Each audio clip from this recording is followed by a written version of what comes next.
Bonjour à tous et merci de vous être inscrits à cette conférence call consacrée à de nouvelles façons de travailler via un réseau social d'entreprise. Je me présente, je suis Sarah Alezra, je travaille à la direction de la communication interne de Bouygues Télécom. Je suis à la fois en charge de l'information vis-à-vis des collaborateurs et ainsi que tout le digital interne à travers le réseau social d'entreprise notamment. Alors avant d'évoquer avec vous ces nouvelles façons de travailler via le réseau social d'entreprise, je vais revenir un petit peu sur la genèse de notre réseau social, Woobi Network, et puis sur ses usages aujourd'hui. Il est important tout d'abord de resituer ces usages dans le contexte de Bouygues Télécom, le contexte, on va dire, digital. Tout d'abord, Bouygues Télécom, c'est une entreprise de 7500 collaborateurs répartis sur une dizaine de sites en France. Donc, on n'a pas à gérer différentes versions linguistiques sur l'intranet et le réseau social. La deuxième donnée à prendre en compte, c'est que c'est une moyenne d'âge de 35 ans, donc plutôt appétente pour les usages web et les nouveaux usages via le RSE. Et enfin, tous sont équipés d'un PC, voire d'un smartphone, voire d'une tablette. Donc, on n'a pas de problème d'accès au contenu et à l'intranet ou au réseau social à travers ce multi-équipement, si je puis dire. Cet environnement multiconnecté du collaborateur, il s'est construit, on va dire, en 4 grandes étapes. La première, c'est la création d'un intranet dès 1999, qui a bien sûr évolué à travers les âges, avec du profilage, de la personnalisation, une version portail. La deuxième grande étape, c'est une première version mobile qu'on a déployée dès 2004. À l'époque, c'était à travers une technologie qui s'appelait eMode et qui ensuite a été remplacée en 2012 par une version tablette et adaptée au smartphone, une version brevetée par Bouygues Télécom qui s'appelle Bidesk. La troisième grande étape, c'est l'arrivée d'un premier outil véritablement 2.0 en 2009 à travers une plateforme vidéo collaborative sur le principe d'un YouTube interne ou d'un Dailymotion interne. Et enfin, en 2010, c'est la première version de notre réseau social d'entreprise qu'on appelle Woobi Network. On voit donc la homepage de ce réseau social. Il a été déployé en 2 temps. Tout d'abord dans une version pilote en 2010, puis remplacé par une IV1 à partir de 2012. Alors, c'est vrai qu'à l'époque, il y a 5 ans, les RSE étaient rarissimes et donc il nous fallait 3 prérequis pour faciliter l'adoption de ce réseau social. Tout d'abord, il nous fallait un outil simple. Il y avait une habitude du collaboratif à travers SharePoint qui n'est pas forcément un outil très intuitif. Donc, on a choisi justement pour une adoption rapide un outil qui permettait de créer une communauté en 3 clics. Ensuite, l'autre prérequis, puisque les RSE étaient encore rarissimes, c'était de faciliter l'usage en générant une modération a posteriori et non pas un formulaire d'entrée qu'il aurait fallu remplir pour créer une communauté, donc via une modération a priori.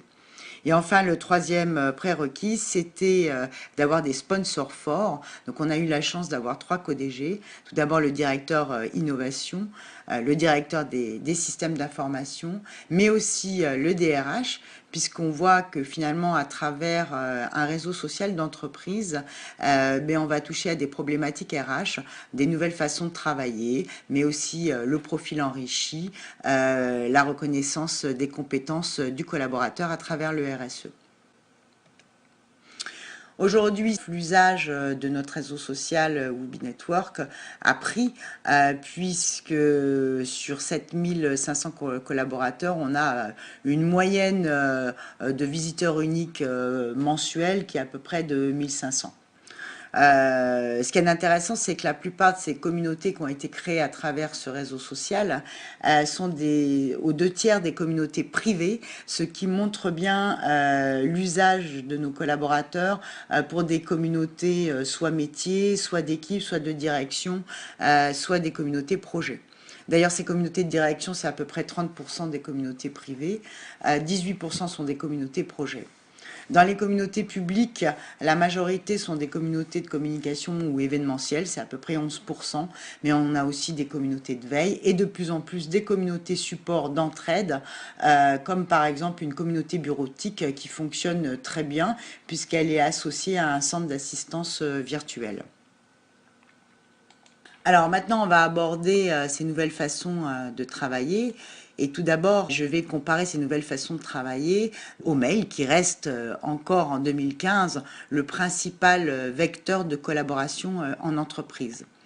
Car c'est vrai que le mail, ça sert un petit peu encore à tout. Ça sert à poser une question, ça sert à y répondre, ça sert à envoyer des documents, ça sert parfois à se couvrir, c'est le fameux mail parapluie, ça sert à tout un tas de choses. Or, résultat des courses, plus on a de mails dans sa boîte mail, plus on a finalement de sujets à traiter et on passe énormément de temps à trier ces mails, à les classer, à les supprimer. Et on peut se demander si finalement le temps qu'on consacre à trier ces mails, c'est véritablement du temps productif, du temps effectif de travail. C'est vrai que l'abus de mails nuit gravement à la santé. Oui, ça nous est tous arrivé de rentrer de vacances après avoir résisté et ne pas regarder ses mails sur la plage via sa messagerie installée sur smartphone. Et donc, on se retrouve avec une pile de mails à traiter. Et donc, on peut encore se demander si c'est du temps effectif de travail. D'autant que c'est vrai que l'entreprise aujourd'hui est de plus en plus transverse, les sujets sont de plus en plus complexes, il faut aller de plus en plus vite, on a de plus en plus d'interlocuteurs et tout ça génère de plus en plus de mails. Or, le mail, c'est un outil qui est apparu il y a plus de 25 ans. Or, en 25 ans, il s'est passé tout un tas de choses. La DSL est apparue dans les foyers, les smartphones sont apparus, etc., etc. Les réseaux sociaux ont fait leur apparition tout d'abord dans la sphère publique, puis après dans la sphère des entreprises. Et pourtant, le mail reste encore le principal vecteur de collaboration. Alors, je vais faire une démonstration pour vous montrer un petit peu la différence entre échanger des messages via la messagerie et puis des messages via le réseau social d'entreprise. Alors, j'ai symbolisé mes échanges par mail avec 5 interlocuteurs, mon responsable, mon assistante, 2 collègues et un prestataire. Ces 5 interlocuteurs, dans ma journée de travail, vont m'envoyer pêle-mêle des messages qui vont arriver par ordre, on va dire, chronologique, mais sans être pré-triés. Il va donc falloir que je les classe en fonction de l'objet des messages, que je les ouvre pour véritablement savoir connaître l'objet, la teneur du mail, ou que je les supprime quand ils ne m'intéressent pas. Encore une fois, tout ça me demande beaucoup de temps dans ma journée de travail. Maintenant, si je reprends ces 5 interlocuteurs et que je passe désormais via des échanges sur le réseau social de l'entreprise, ces 5 interlocuteurs, en fonction de la nature de leur message, vont me préclasser leurs messages dans des communautés dédiées existantes à travers mon RSE. Par exemple, on peut imaginer que mon responsable va poster des messages ou des documents dans une communauté d'équipe, dans une communauté de service. À l'inverse, mes 2 collègues vont pouvoir également interagir dans une communauté projet, ainsi que mon prestataire. Et puis tous vont pouvoir interagir dans une communauté de veille. L'avantage, c'est que le tri que je devais faire de mes mails, je n'ai plus à le faire puisque ces messages sont désormais préclassés dans les bonnes communautés. Par ailleurs, j'ai accès à un mur global où se déverse l'ensemble des échanges de mes communautés et je peux scanner en un seul coup d'œil, en faisant défiler ma souris, je peux scanner en un seul coup d'œil l'ensemble des messages, tout comme dans ma messagerie, sauf que je n'ai plus à les ouvrir pour savoir ce qu'il y a dedans, ce qui me fait gagner un temps fou. Surtout, l'autre avantage, c'est que je vois tout de suite ce qui est fondamental dans ma journée de travail, par exemple des messages liés à mes projets, de ce qui est secondaire, par exemple des messages liés à une communauté de veille. Donc je peux mieux organiser, hiérarchiser, on va dire, mes échanges dans ma journée de travail. Je vous ai symbolisé justement la homepage d'une de mes communautés projets que je partage avec ma maîtrise d'œuvre informatique et dans laquelle tous les échanges se font à travers le mur et l'outil de blog qui sert à y publier l'ensemble des comptes rendus. Ça permet d'avoir toujours les bons comptes rendus au bon endroit ou les bonnes versions des documents au bon endroit. Par ailleurs, dans le mur, là, on voit que un de mes collègues a posté un message qui a généré 2 clics. Les 2 clics, ça veut juste dire j'ai vu, ce qui fait gagner beaucoup de temps par rapport à un mail, j'ai bien reçu ton message, merci bien cordialement. Et puis ce post a aussi généré 4 commentaires.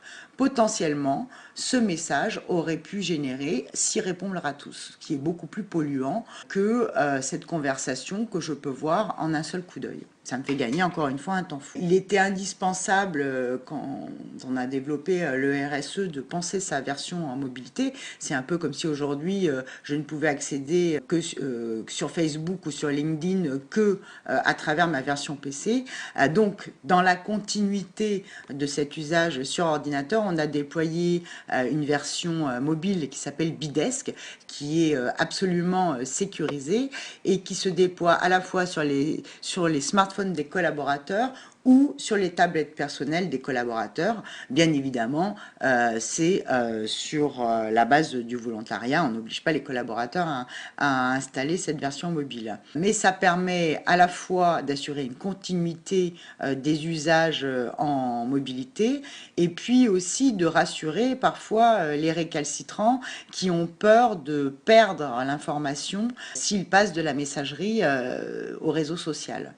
Alors cette solution Bidesk qui a été doublement récompensée en 2013 à travers 2 prix, l'Intranet Innovation Awards, qui est un prix international, et puis le prix Segos de l'entreprise collaborative. Elle a notamment été récompensée pour sa sécurité, puisque pour accéder au réseau social de l'entreprise en mobilité, il faut s'identifier absolument à travers son login et son mot de passe.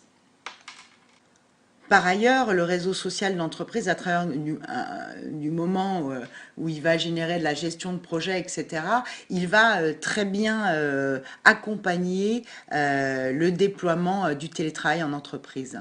Moi-même, je suis une journée par semaine en télétravail. Et c'est vrai, quand on est en télétravail, on a besoin de recréer du lien social. Et il y a 2 outils qui servent à recréer ce lien social et à assurer cette continuité avec ses collègues. C'est d'une part les messageries instantanées et d'autre part les communautés dans un réseau social.